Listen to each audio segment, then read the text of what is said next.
14th. The admiral had previously informed us that he expected to come within sight of St. Helena this day. We had scarcely risen from table when our ears were saluted with the cry of land. This was just within a quarter of an hour of the moment that had fixed on. Nothing can better prove the advancement of navigation than this sort of miracle, by which seamen are enabled to foretell the hour at which they shall arrive at a particular point in the vast expanse. The emperor went on the forecastle to see the island. He thought he perceived it, but I could see nothing. We lay to all night. 15th. At daylight, I had a tolerable near view of the island. At first I thought it rather extensive, but it seemed to diminish considerably as we approached. At length, about 70 days after our departure from England and 110 after our departure from Paris, we cast anchor about noon. This was the first link of the chain that was to bind the modern Prometheus to his rock. We found at anchor several of the vessels of our squadron, which had separated from us, or which we had left behind. They had, however, arrived several days before us, another proof of the extreme uncertainty attending nautical calculations. The emperor, contrary to custom, dressed early and went upon deck. He went forward on the gangway to view the island. We beheld a kind of village surrounded by numerous barren and naked hills, towering to the clouds. Every platform, every aperture, the brow of every hill was planted with cannon. The emperor viewed the prospect through his glass. I stood behind him. My eyes were constantly fixed on his countenance, in which I could perceive no change. And yet he saw before him perhaps his perpetual prison, perhaps his grave. What then remained for me to feel or to express? The emperor soon left the deck. He desired me to come to him, and we proceeded with our usual occupation. The admiral, who had gone ashore very early, returned about 6 o'clock, much fatigued. He had been walking about various parts of the island, and at length he thought he had found a habitation that would suit us. The place, however, stood in need of repairs, which might occupy 2 months. We had now been confined to our wooden dungeon for nearly 3 months, and the precise instructions of the ministers were that we should be detained there until our prison on shore was ready for our reception. The admiral, to do him justice, was incapable of such barbarity, he informed us, at the same time betraying a sort of inward satisfaction that he would take upon himself the responsibility of putting us ashore the next day. The residence at Briars, October 16th. After dinner, the emperor, accompanied by the grand marshal, got into a boat to go ashore. By a remarkable and irresistible impulse, the officers all assembled on the quarterdeck, and the greater part of the crew on the gangways. This was not the effect of curiosity, which an acquaintance of 3 months' duration could not fail to have removed, and which was now succeeded by the liveliest interest. The emperor, before he stepped into the boat, sent for the captain of the vessel and took leave of him, desiring him at the same time to convey his thanks to the officers and crew. These words appeared to produce a great sensation on all by whom they were understood or to whom they were interpreted. The remainder of the emperor's suite landed at about 8 o'clock. We were accompanied by several of the officers, and everyone on board seemed to be sincerely affected at our departure. We found the emperor in the apartment which had been assigned to him. A few minutes after our arrival, he went upstairs to his chamber, where we were called to attend him. His situation here was no better than it had been on board the vessel. We found ourselves lodged in a sort of inn or hotel. The town of St. Helena consists only of one very short street or row of houses built along a very narrow valley formed between 2 mountains, quite perpendicular, composed of barren rock. 17th. At 6 o'clock in the morning, the emperor, the grand marshal, and the admiral rode out on horseback to visit Longwood, a house which had been chosen for the emperor's residence and was more than 2 leagues from the town. On their return, they saw a small villa situated in the valley about 2 miles from the town. The emperor was extremely reluctant to return to the place where he had passed the preceding night and where he felt himself more completely secluded from the world than he had been when on board the vessel. What with the sentinels who guarded his doors and the crowds of persons whom curiosity had attracted beneath his windows, he had been obliged to confine himself to his chamber. A small pavilion attached to the villa above mentioned pleased him, and the admiral was of opinion that he would be more agreeably situated there than in the town. In this place, therefore, the emperor fixed his residence and immediately sent for me. He had become so much interested in his work on the campaigns of Italy that he could not suspend it. I immediately proceeded to join him. The little valley in which the village of St. Helena is situated extends to a considerable distance up the island, winding along between two chains of barren hills which enclose it on either side. A good carriage road runs through this valley to the distance of about 2 miles, after which it is traced along the brow of the hill which rises on the left, while nothing but precipices and gulfs are discoverable on the right. The rugged aspect of the country here gradually diminishes, and the road opens on a small level height, on which are several houses interspersed with trees and different kinds of vegetation. This is a little oasis amidst the rocky desert. Here is situated the modest residence of Mr. Balcombe, a merchant of the island, at the distance of 30 or 40 paces from the dwelling house. On a pointed eminence stood a little summer house or pavilion, to which in fine weather the family were accustomed to retire to take tea and amuse themselves. This was the obscure retreat hired by the admiral as the temporary residence of the emperor, and he took possession of it in the morning. As I was ascending the winding path leading to the pavilion, I thought I perceived the emperor and stopped to look at him. It was Napoleon himself. His body was slightly bent and his hands behind his back. He wore his usual neat and simple uniform and his celebrated little hat. He was standing at the threshold of the door, whistling a popular French tune, when I advanced towards him. "Ah," said he, "here you are.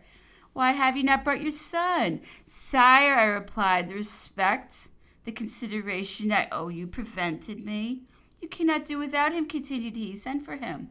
In none of his campaigns, perhaps in no situation of his past life, had the emperor been so wretchedly lodged or subject to so many privations. The summer house contained one room, nearly square on the floor, having 2 doors facing each other on 2 of its sides and 2 windows on each of the other side. These windows had neither curtains nor shutters, and there was scarcely a seat in the room. The emperor was at this moment alone. His 2 valets de chambre were bustling about to prepare his bed. He wished to walk a little, but there was no level ground on any side of the pavilion, which was surrounded by huge pieces of stone and rock. He took my arm and began to converse in a cheerful strain. Night was advancing. Profound silence, undisturbed solitude prevailed on every side. What a crowd of sensations and sentiments overwhelmed me at this moment! I was in this desert, tete-a-tete, and enjoying familiar conversation with the man who had ruled the world, with Napoleon. What were my feelings? But to understand them, it would be necessary to revert to the days of his past glory, to the time when one of his decrees sufficed to subvert thrones and create kings. It would be necessary to reflect on what he was to all surrounded him at the Tuileries, the timid embarrassment, the profound respect with which he was approached by his ministers and officers, the anxiety, the dread of ambassadors, princes, and even kings. With me, all these sentiments remained in full force. When the emperor was about to retire to rest, we found that one of the windows, which, as I have already observed, had neither shutters nor curtains, was close upon his bed, nearly on a level with his face. We barricaded it as well as we could, so as to exclude the air, of the effects of which the emperor was very susceptible, the least draught being sufficient to give him a cold or a toothache. For my part, I ascended to the upper story immediately above the emperor's room. In this place, the dimensions of which were about 7 square feet, there was only a bed and not a single chair. This served as a lodging for me and my son, for whom a mattress was spread out upon the floor. But how could we complain, being so near the emperor? We could hear the sound of his voice and distinguish his words. The valets de chambre slept on the ground across the doorway, wrapped up in their cloaks. Such is the faithful description of the first night which Napoleon passed at Friars. The 18th, I breakfasted with the emperor. He had neither tablecloth nor plates, and the remains of the preceding state dinner were brought to him for breakfast. The English officer was lodged in the neighboring house as our guard, and two inferior officers marched up and down with an air of military parade before our eyes for the purpose of watching our motions. Breakfast being over, the emperor proceeded to his dictation, which occupied him some hours. He afterwards went to explore our new domain and to take a view of surrounding grounds. Descending our hillock on the side facing the principal house, we found a path bordered by a hedge and running at the foot of precipices. After walking along the path to the distance of 200 paces, we arrived at a little garden, the door of which was open. This garden is long and narrow and formed on very uneven ground, but a tolerably level walk extends the whole length of it. At the entrance, there's a sort of arbor at one extremity, and at the other are two huts for the Negroes whose business it is to look after the garden. It contains some fruit trees and a few flowers. We had no sooner entered the garden than we were met by the daughters of the master of the house, girls about 14 or 15 years of age, the one sprightly, giddy, and caring for nothing, the other more sedate, but at the same time possessing a great naivete of manner. Both speak a little French. They had walked through the garden and put all the flowers under contribution to present them to the emperor, whom they overwhelmed with the most whimsical and ridiculous questions. The emperor was much amused by this familiarity to which he was so little accustomed. "We have been to a masked ball," said he, when the young ladies had taken their leave. 19th through the 20th. The emperor invited my son to breakfast. It may easily be imagined that he was greatly overjoyed at the honor. It was perhaps the first time he'd ever been so near the emperor or had spoken to him, and he was not a little flurried on the occasion. The table still remained without a cloth. The breakfast continued to be brought from the town and consisted of only 2 or 3 wretched dishes. Today a chicken was brought. The emperor wished to carve it himself, and to help us, he was astonished at finding that he succeeded so well. It was long, he said, since he had done so much, for all his politeness, he added, had been lost in the business and cares of his generalship of Italy. Coffee is almost a necessary of life to the emperor, but here it proved so bad that on tasting it, he thought himself poisoned. He sent it away and made me send away mine also. The emperor was at this moment using a snuff box set with several ancient medals, which were surrounded by Greek inscriptions. The emperor, not being certain of the name of one of the heads, asked me to translate the inscription, and on my replying that it was beyond my powers, he laughed and said, "I see you are no better a scholar than myself." My son then tremblingly undertook the task and read Mithridates, Demetrius, Poliorcetes, and some other names. The extreme youth of my son in this circumstance attracted the emperor's attention. "Is your son so far advanced?" said he. And he began to question him at great length respecting his lyceum, his masters, his lessons, etc. Then turning to me, "What a rising generation I leave behind me," said he. "This is all my work. The merits of the French youth will be a sufficient revenge to me. On beholding the work, all must render justice to the workman, and the perverted judgment or bad faith of declaimers must fall before my deeds. If I had thought only of myself and of securing my own power, as has been continually asserted, if I had really had any other object in view than to establish the reign of reason, I should have endeavored to hide the light under a bushel, instead of which I devoted myself to the propagation of knowledge. And yet the youth of France have not enjoyed all the benefits which I intended they should. My university, according to the plan I had conceived, was a masterpiece in its combinations, and would have been such in its national results, but an evil-disposed person spoiled all. And in so doing, he was actuated, no doubt, by bad intentions, and with a view to some purpose." In the evening, the emperor went to visit our neighbors. Mr. Balcombe, who was suffering under a fit of the gout, lay stretched on the sofa. His wife and the 2 young ladies whom he had met in the morning were beside him. The masked ball was resumed again with great spirit. Our guests liberally dealt out all their store of knowledge. The conversation turned on novels. One of the young ladies had read Madame Cottin's Matilda, and was delighted to find that the emperor was acquainted with the work. As an Englishman, with a great round face, to all appearance a true vacuum plenum, who had been listening earnestly in order to turn his little knowledge of French to the best account, modestly ventured to ask the emperor whether the princess, the friend of Matilda, whose character he particularly admired, was still living. The emperor, with a very solemn air, replied, "No, sir, she is dead and buried." And he was almost tempted to believe he was himself hoaxed, until he found that the melancholy tidings almost drew tears from the great staring eyes of the Englishman. The young ladies evinced no less simplicity, though in them it was more pardonable. However, I was led to conclude that they had not studied chronology very deeply, one of them turning over Florian's Estelle to show us that she could read French, happened to light on the name of Gaston de Foix, and finding him distinguished by the title of general, she asked the emperor whether he had been satisfied with his conduct in the army, whether he'd escaped the dangers of war, and whether he was still living.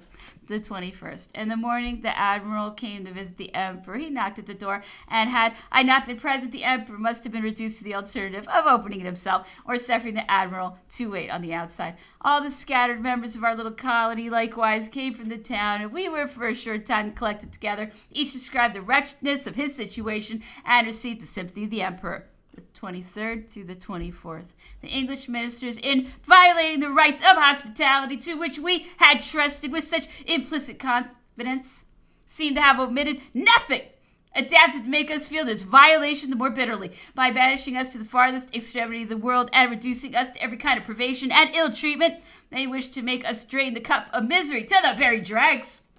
St. Helena is a true Siberia. The only difference is its limited extent, and the climate being warm instead of cold. The Emperor Napoleon, who but lately possessed such boundless power and disposed of so many crowns, now occupies the wretched hovel, a few feet square, perched on a rock, unprovided with furniture and without either shutters or curtains to the windows. This place must serve him for bedchamber, dressing room, dining room, study, and sitting room, and he is obliged to go out when it is necessary to have this one apartment clean. His meals, consisting of a few wretched dishes, are brought to him from a distance, as though he were a criminal in a dungeon. He is absolutely in want of the necessaries of life. The bread and wine are not such as we have been accustomed to, and are so bad that we loathe to touch them. Water, coffee, butter, oil, and other articles are either not to be procured or are scarcely fit for use. A bath, which is so necessary to the emperor's health, is not to be had, and he is deprived of the exercise of riding on horseback.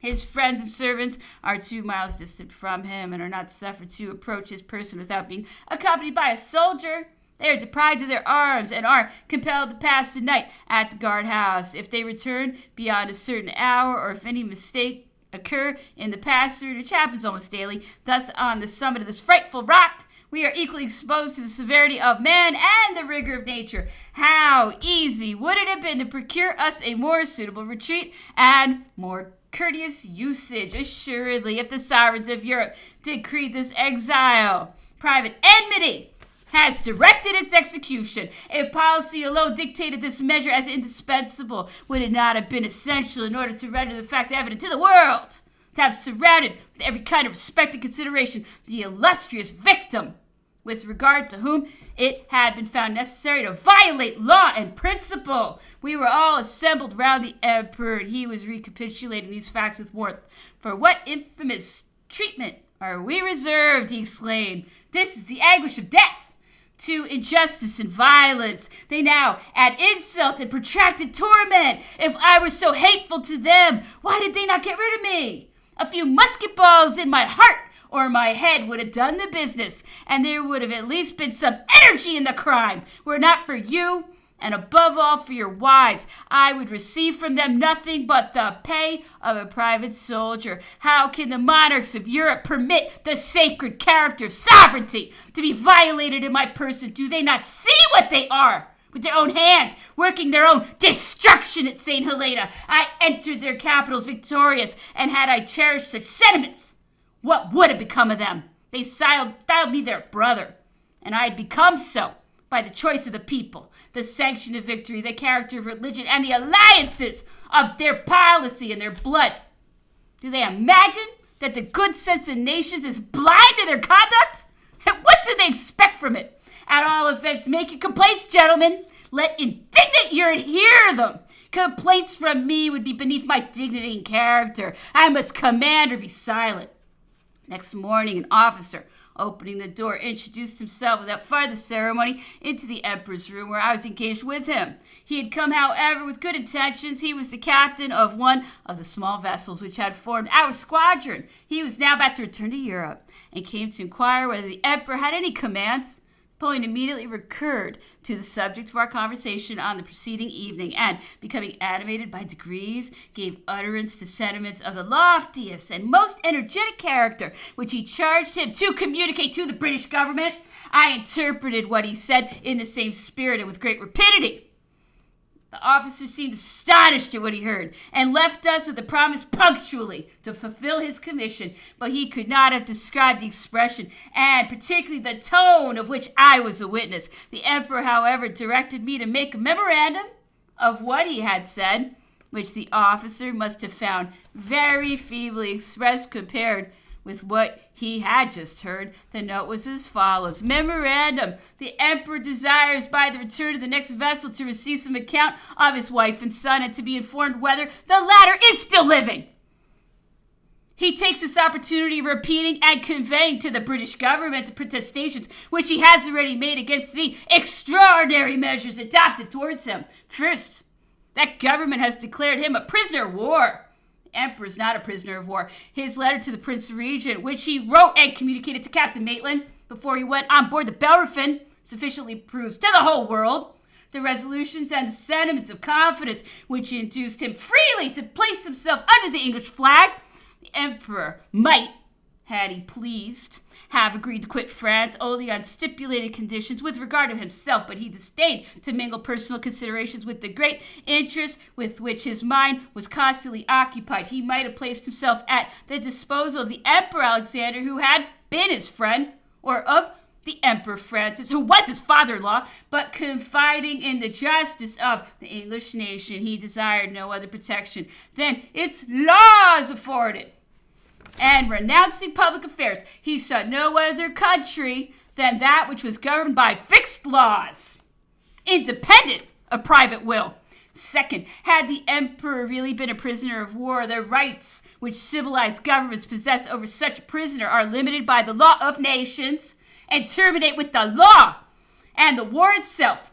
Third, if the English government considered the emperor, though arbitrarily, as a prisoner of war, the right of that government was then limited by public law, or else, as there existed no cartel between the two nations during the war, it might have adopted towards him the principles of savages who put their prisoners to death. This proceeding would have been more humane and more conformable to justice than that of sending him to this horrible rock. Death inflicted on board the Bellerophon in the Plymouth Roads would have been a blessing compared with the treatment to which he is now subjected. We have traveled over the most desolate countries of Europe, but none is to be compared with this barren rock, deprived of everything that can render life supportable. It is calculated only to renew perpetually the anguish of death.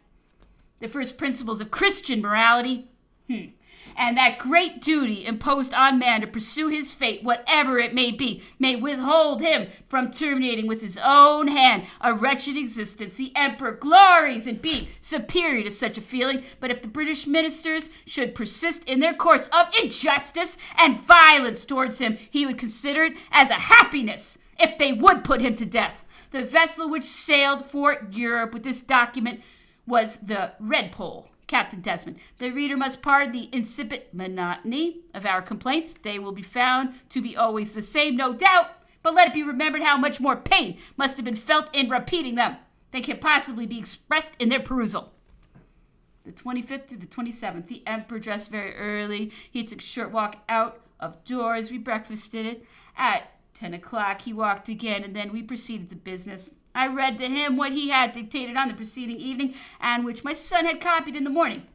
He corrected it and then continued his dictation. We went again out at 5 o'clock and returned at 6, the hour appointed for dinner. That is to say, if dinner should be brought from town by that time. The days were very long and the evenings still longer. Unfortunately, I did not understand chess.